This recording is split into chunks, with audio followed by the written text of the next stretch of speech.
Okay, let's talk about a number you've probably heard a lot, that 40% of Garner's housing is affordable.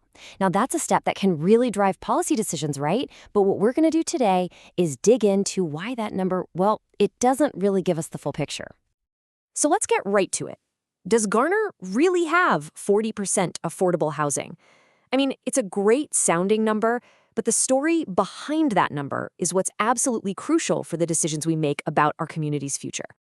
All right, so first things first, to understand this, we've got to go back to the source. Where did this 40% number even come from?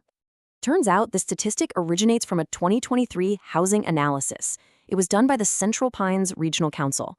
Now, pay close attention to that date, 2023, because that's the key here. The number is basically a snapshot in time from a housing market that, frankly, doesn't exist anymore. Okay, so if we're going to understand that 40%, we really need to look under the hood. What's actually inside that number? What are we even counting as affordable here? And this is where it gets really interesting. That 40% is split into two very different categories. The lion's share, we're talking 25 to 28%, is what's called naturally occurring affordable housing, or NOHA for short. The other, much smaller piece, just 12 to 15%, is deed restricted. And this distinction is everything. See, NOAA units, they're affordable just by chance, not by design. There are no subsidies, no legal protections to keep them affordable. Think of it like this. They're built on sand. They're an incredibly volatile, unpredictable source of affordable housing. Now that smaller slice, the deed-restricted housing, is a little different. It has legal requirements to stay affordable, so it's more stable for sure. But here's the catch. Even that isn't permanent. Those restrictions are almost always for a set period of time. So, all of this brings us to the real heart of the issue. The entire foundation of that 40% claim, it's fragile. And I'm about to show you exactly why that number is so misleading today. Just look at this. Here's the huge problem with using old data. That 2023 analysis, it was based on rents before the massive spikes we've all seen. Fast forward to today, and the average rent in Garner has shot up to around $1,900 a month.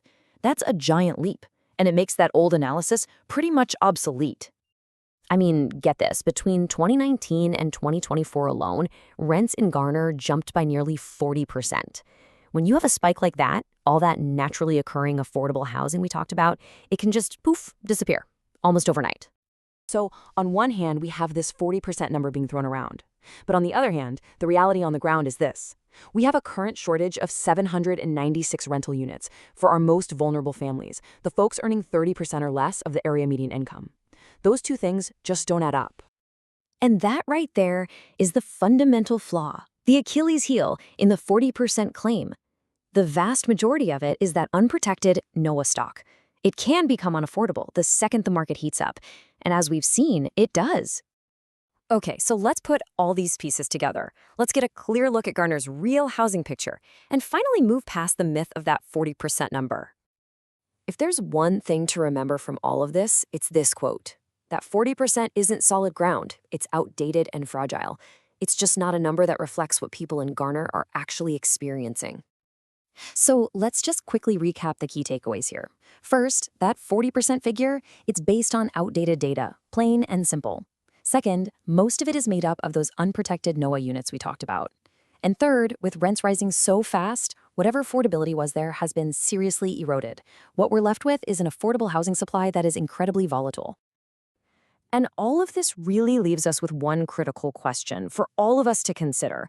How does this fragile reality shape Garner's future housing policy? Because moving past this myth, I think we can all agree, is the absolute first step toward building a truly stable foundation for everyone in our community.